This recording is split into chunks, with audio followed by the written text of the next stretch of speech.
প্রবাস থেকে দেশে গেলে আমার একটা জিনিস সবচেয়ে বেশি খারাপ লাগে। কোন জিনিসটা জানেন? অনেক দিন থাকার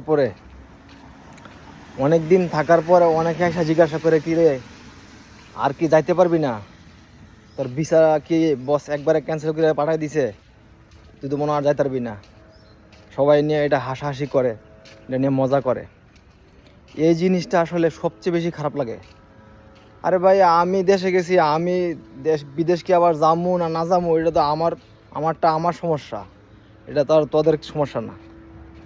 এই জিনিসটা শুধু আমার সাথে ঘটে না, এই জিনিসটা প্রত্যেকটা প্রবাসীর সাথে ঘটে।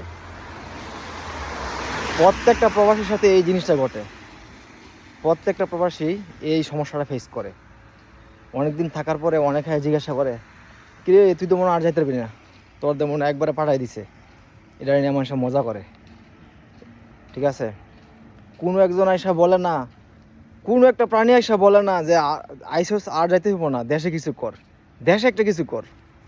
এই কথাটা কোনো প্রাণী বলে না।